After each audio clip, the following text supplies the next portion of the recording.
Hey there, Nurse Mo here, and welcome back to the Straight A Nursing Podcast. This is a bonus episode, so I'm so excited that you're here. And today we're going to be talking about something that might be a little controversial, but that's okay. Today, I'm going to tell you that grades aren't everything.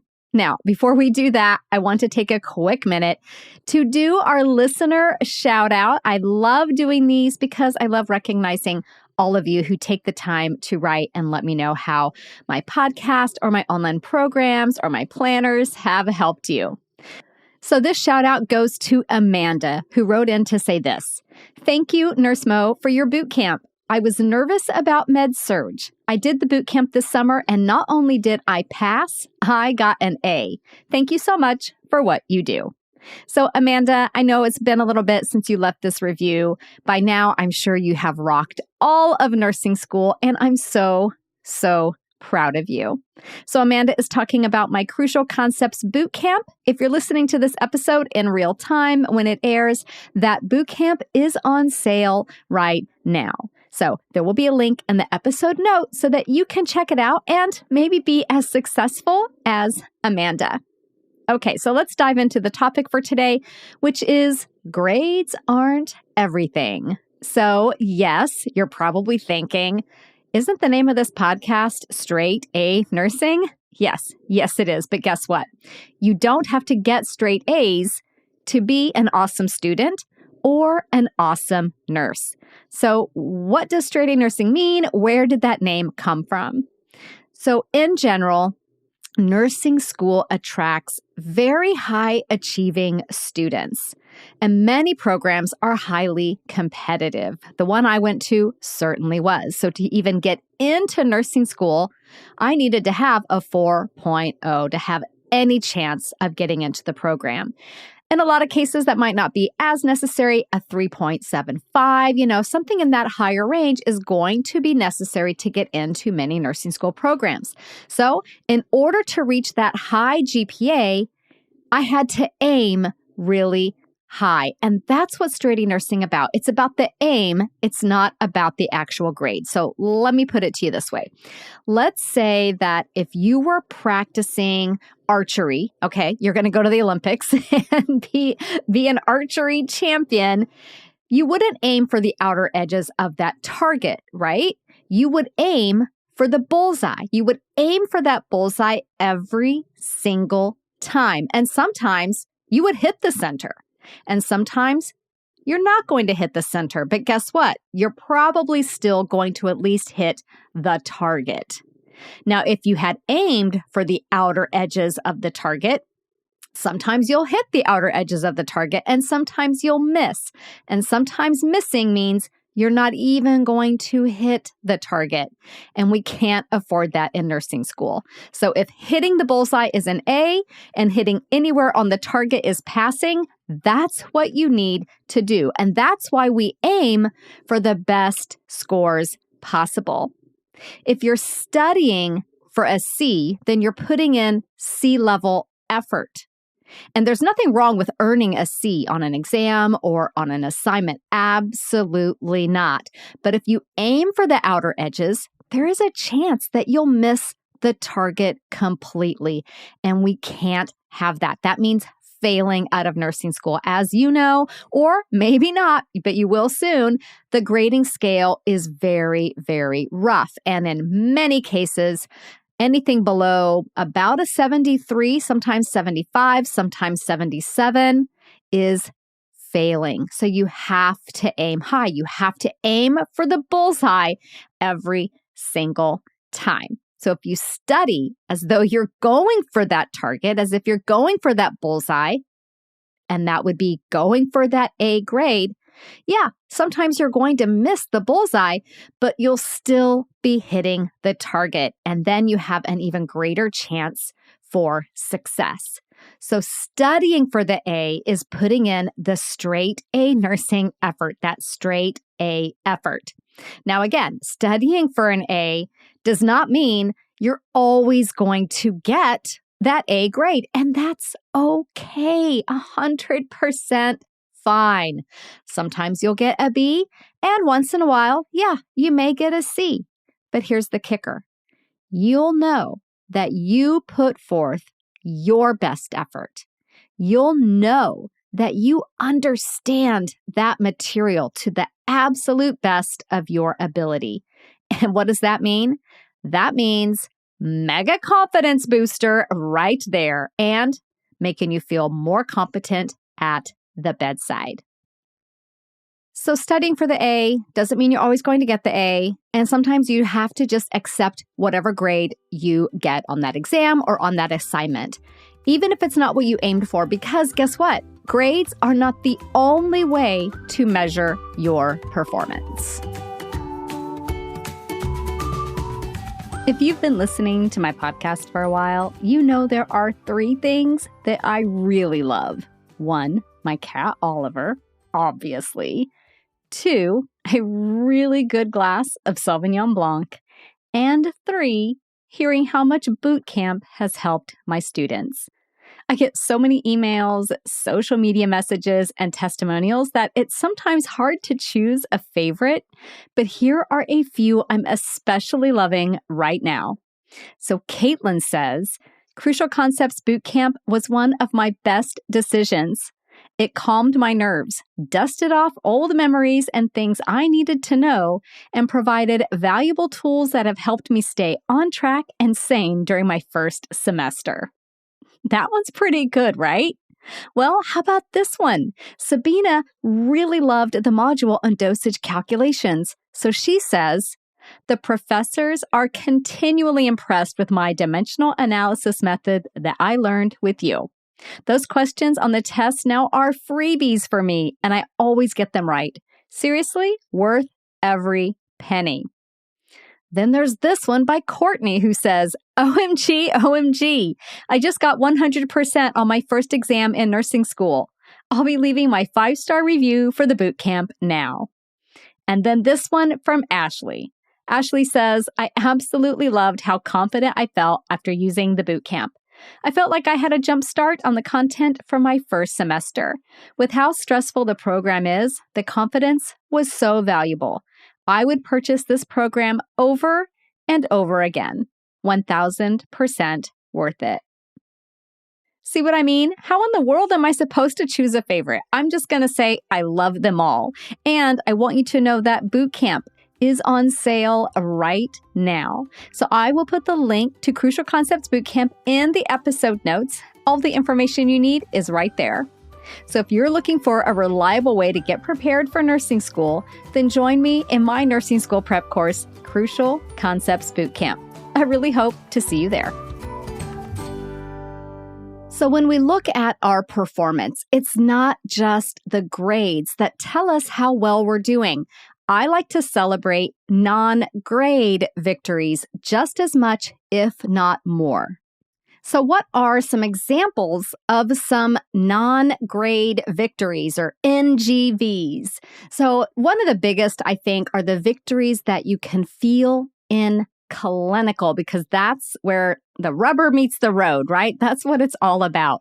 So this could be doing something that really and truly helps your patient.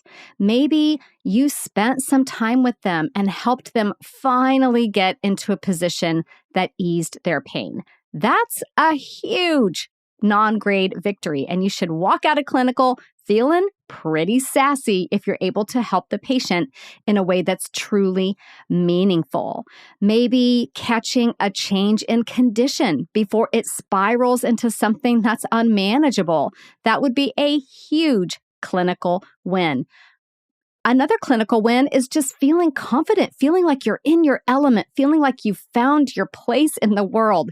That is absolutely amazing. It's a fantastic feeling. I remember having that feeling the first time I walked into an intensive care unit. I was like, oh yeah, this is my action. This is my jam. This is where I need to be. I felt great. I felt like I finally knew what I was going to be all about in nursing, and it made a world of difference in my confidence and my dedication to working really, really hard. So clinical victories are huge. I also would say that Having some balance in your life is a giant non-grade victory.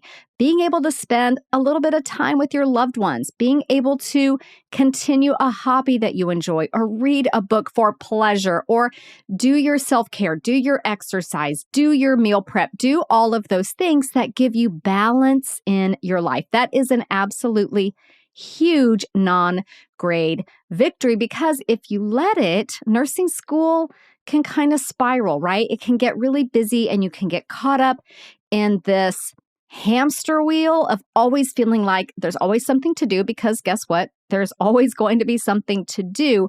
But with really great time management and by avoiding overstudying and over preparing, as long as you're very efficient with what you need to get done, it is possible to carve out time for you. And this is a huge win. This is a huge non-grade victory right there. Another non-grade victory that I want students to always celebrate is how you feel walking into an exam. So test anxiety is it's a real bummer, right? It can be a real killer for some people. And walking into an exam with confidence is really one of the best ways to defeat that test anxiety. Now, I'm not saying you won't have any test anxiety in nursing school. A little bit of anxiety is actually really helpful. It kind of pumps you up, heightens your awareness, and gets you ready. So you can be really confident and have just the right amount of kind of readiness test anxiety before an exam to make like this perfect combo for your really best possible chance of a great performance. And that is a huge non-grade victory, feeling confident in the exam. Yeah, that one might translate into a grade victory, but it's that psychological game of your confidence that is so, so important.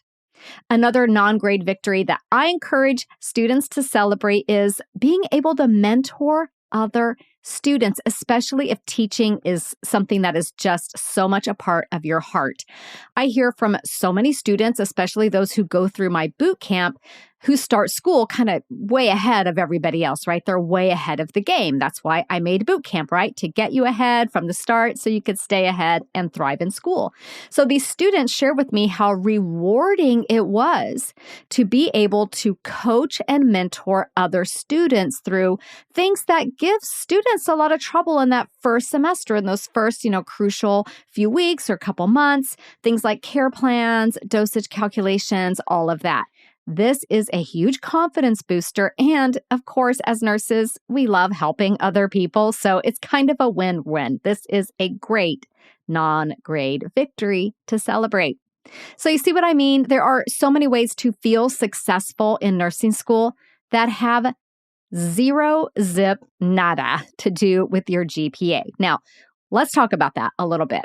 GPAs can be really, really important if graduate school is in your future or you think it might be in your future.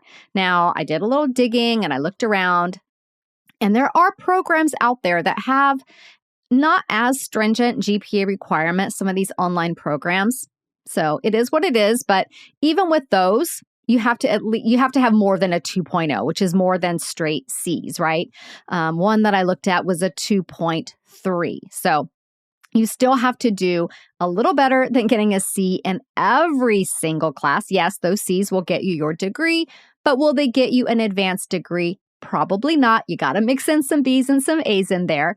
And if you're interested in attending a competitive program, a highly regarded academic rigorous program, then you're looking at a 3.5 or higher in many, many cases. So how do you get there? You aim for the bullseye. You aim for the bullseye with every effort, putting in that straight A effort so that even if you miss that bullseye occasionally, you're still hitting the target. You still keep those options open for you later so that when you do start thinking, and many students do later on start thinking, I might want to go back to school. I might want to get a master's degree. I might want to get a doctorate degree. I might want to become a CRNA or a nurse practitioner or an educator or a leader, an administrator. Any of those options are going to be open to you with an advanced degree. So I always say, keep the door open, and putting in that straight A effort is how you start now. So a moment ago, I mentioned overstudying. What do I mean by that?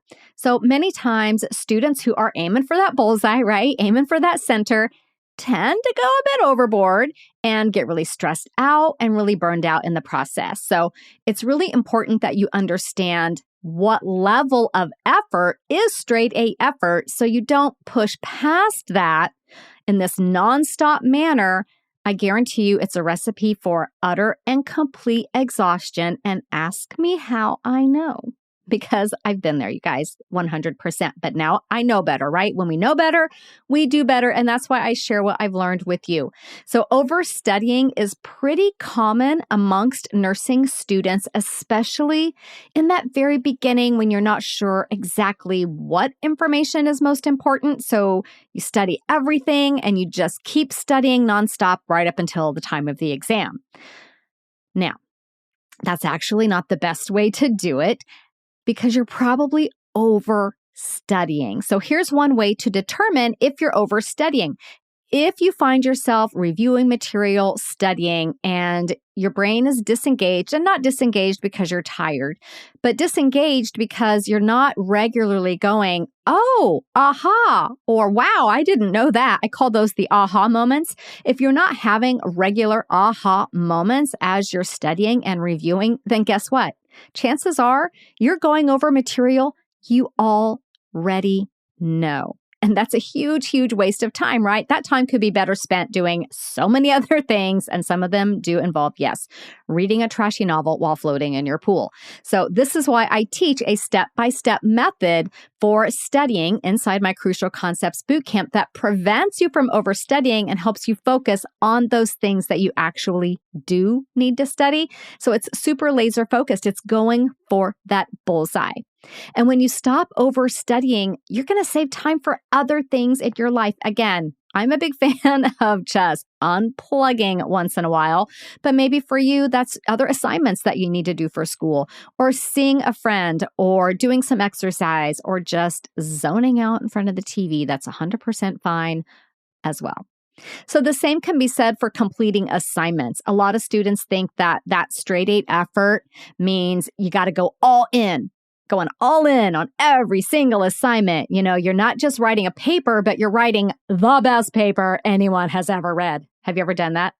I do that. I'm going to confess that I have a little bit of that in me. You're not just creating a presentation, but you're going to get up there and you're going to put on a show. It's going to be the best presentation on diabetes anybody's ever seen, right? Okay. I love your enthusiasm, but you don't have to do that in nursing school, because you're going to burn yourself out. You're going to stress out. You're going to spend way more time on things that really don't warrant it. You don't have to completely throw down on everything, okay?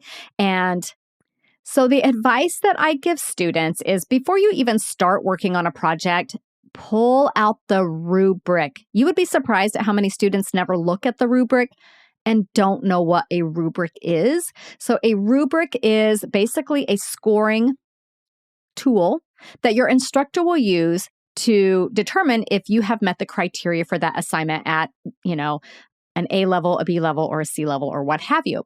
So the rubric will very clearly state the expectation for the full points, and then the expectation for partial points, and then the expectation for not really getting the points. So you'll be able to see exactly what you have to do to hit that bullseye on every single assignment. And that way you don't go overboard and risk wasting time or risk burning yourself out in the process. Now, I know if you're like me and you had to get straight A's, like there was no other way you were going to get into your dream program, I know it can be really difficult to let go of some of that perfectionism. Remember, you're preparing at your highest level, okay? You're putting in that bullseye effort. This is going to make you feel so confident. You will be an awesome nurse. And then if you have an off day, guess what? Not the end of the world. An occasional B or C grade is not going to ruin your career. As long as you aren't in danger of failing out of school or putting the kibosh on your future, long-term advanced degree plans, then you are a straight A student. You 100% are putting in the straight A effort. You're a straight A student in my book, and I'm so proud of you. So thank you so much for listening to this bonus episode. I want you to save it so that you can come back to it when you need it throughout nursing school so that I can be here for you. So if you are listening to this episode in real time, I do want to remind you, I have a live workshop coming up, and it's about all the ways that nursing students tend to struggle, especially in that very beginning. And I give you some strategies and ways to avoid those struggles so you don't have to get discouraged and behind from the very beginning. So I will put the link to where to register for that in the episode notes, and I really hope to see you there. Bye for now. This podcast is brought to you by Straight A Nursing.